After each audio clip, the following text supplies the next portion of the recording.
Hey everybody, and welcome back to the channel. Ryan Nordahl here, Epic Whitetail Habitat LLC.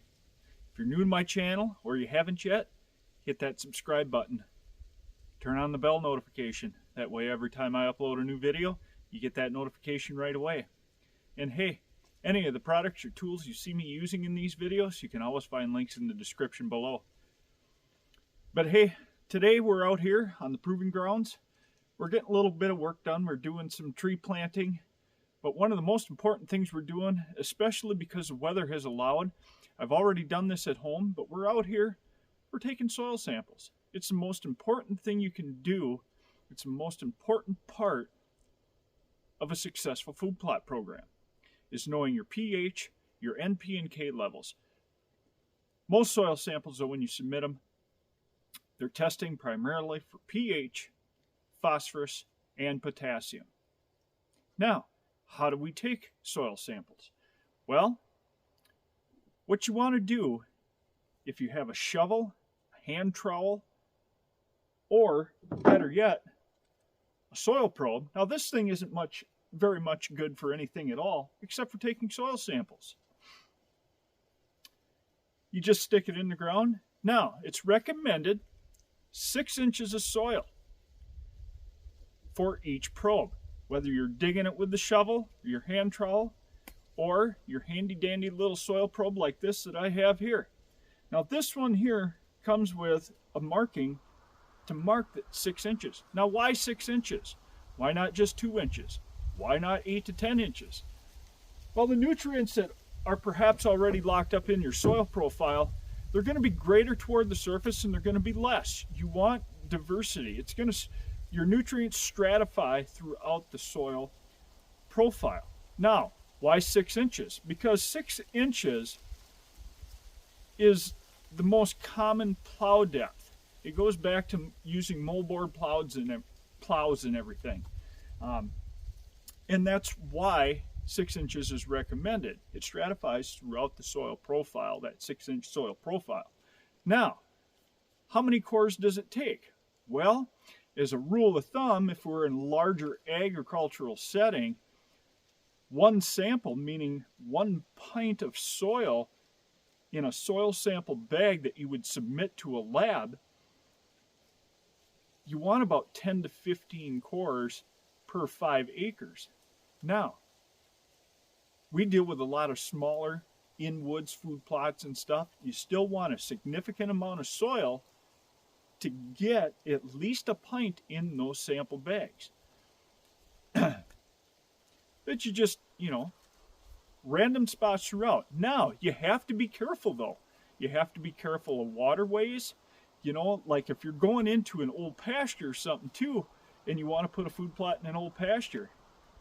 If you were previously, say, feeding cattle on that pasture over the winter, feeding horses, feeding any type of livestock over the wintertime, you'd want to do those samples in those heavy feeding areas separately.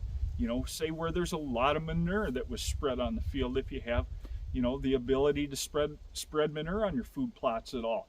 You want to take those samples separately to get an adequate sample throughout the entire plot. You get into some of these bigger plots, and that comes down to really micromanaging the nutrient levels throughout an entire food plot, and when you have precision applicators that are out there for these bigger plots, but I'm speaking for the average food plotter.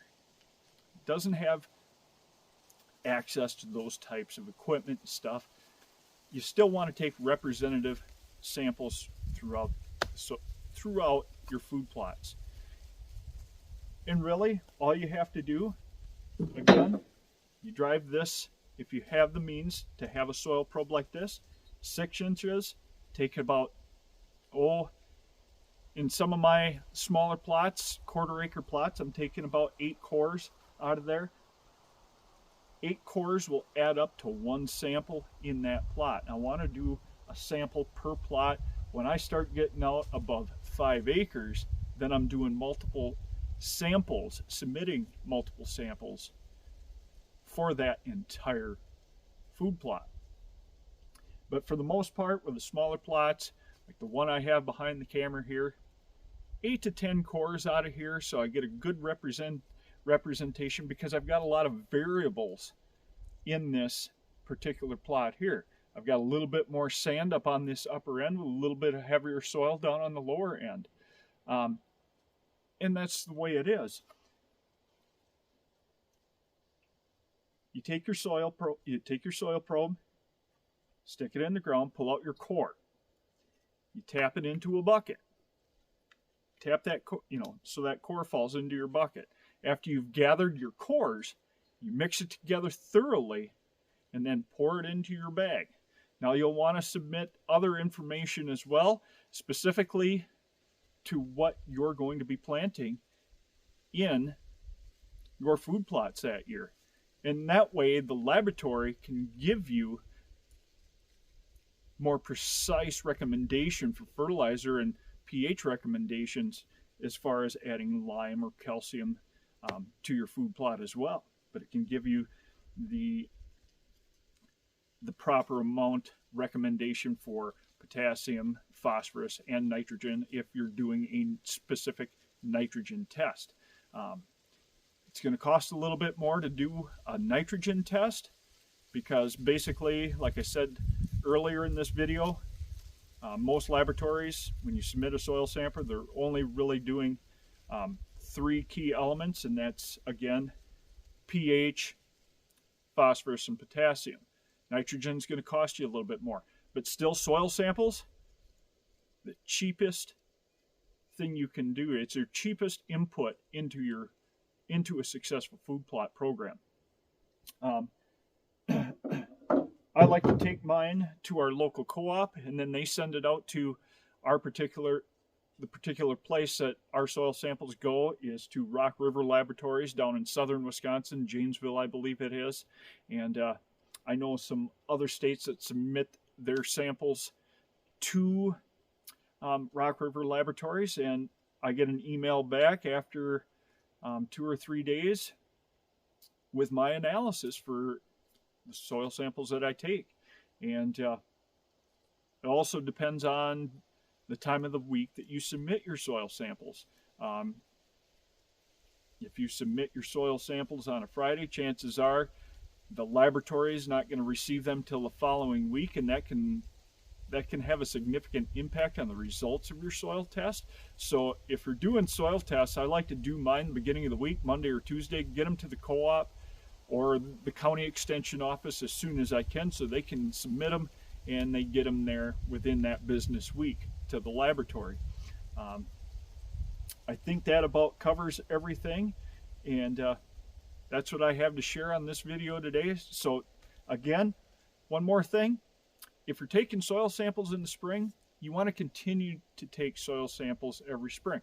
Now, how often should you be taking soil samples?